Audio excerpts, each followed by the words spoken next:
What the heck is mixed media art? Well, today we are going to talk about that.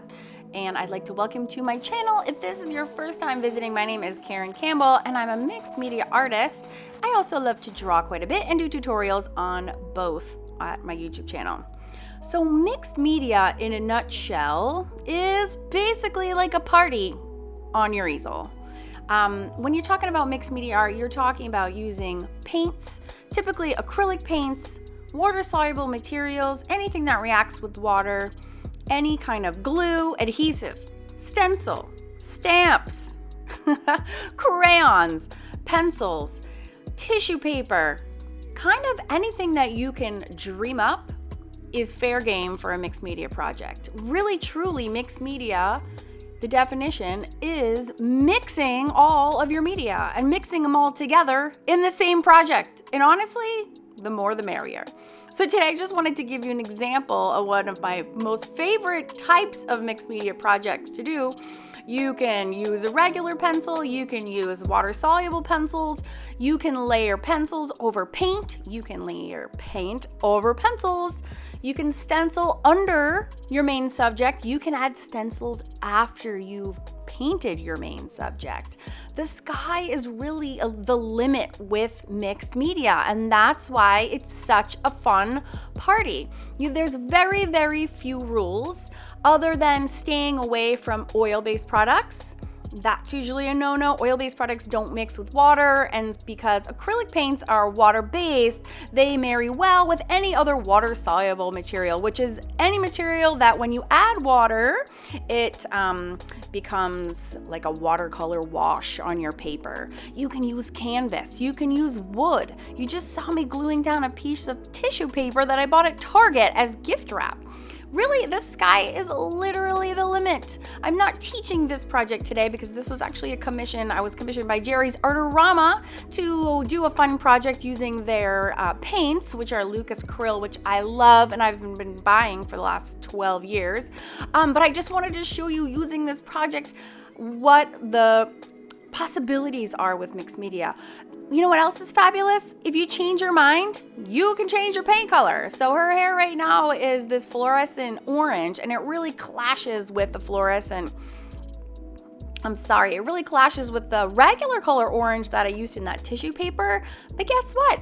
You can paint over it in like 2 seconds. So as long as your materials, again, are of like-minded ingredients. So again, water-based products all marry well with other water-based products. You are literally fine. The only two things I stay away from besides oil-based paints are dye-based paints, because dye-based paints, while they are water-soluble, they tend to not be light-fast, and so I don't like it that my projects might have the possibility of fading over time.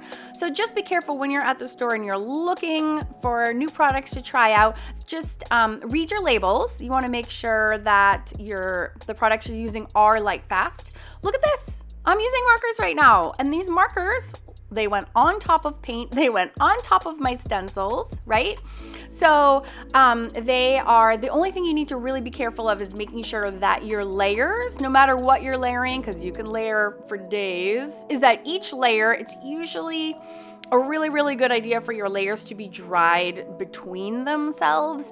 That way you're not putting a marker into a wet paint, because that is the fastest way to kill a marker.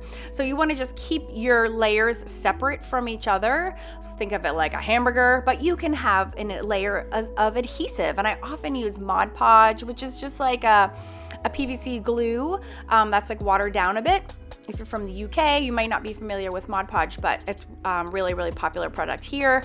So a lot of times, like if I can layer up my paints and collages, and then I want to like switch gears to do markers, all I do is like smear a big layer of Podge, and it like seals all the layers in. I wait till that's dried, and then I can go in with markers and like add completely different looking details over all the paint underneath. So you get these like complex really layers that add up to like just awesomeness on your paper. And don't forget too, you can also add in, like, because you can use adhesives and glue, and with your paint layers, you can like add embellishments, you can add jewels, you know, you can bedazzle these things. You can like embed buttons into your projects, and people get crazy with mixed media and do really, really cool things.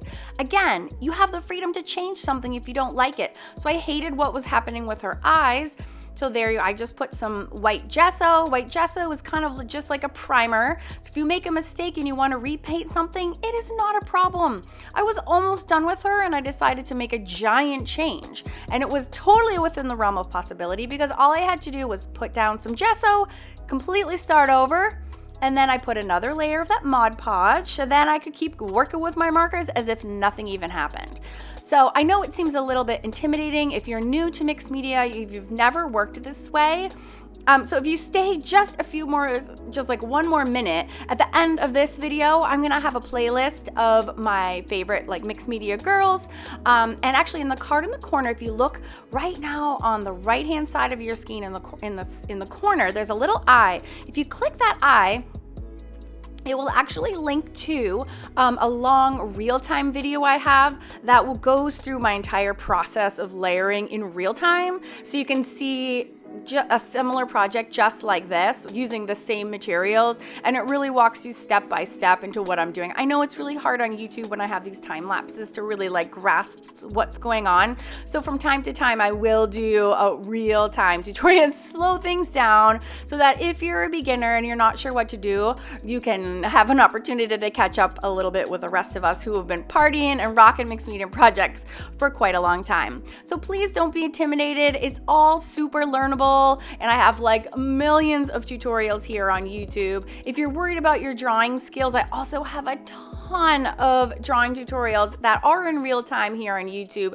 And in the description box below too, I will link to that, and I'll look on your screen again. I'm gonna put another playlist to both some more mixed media girls, as well as my playlist to my 100 Fun Fab Faces challenge. So if you wanna get started drawing faces and getting really good at your face drawings, that will link you to 22 face drawing tutorials that I've done here on YouTube. So you can keep those in your pocket and keep working.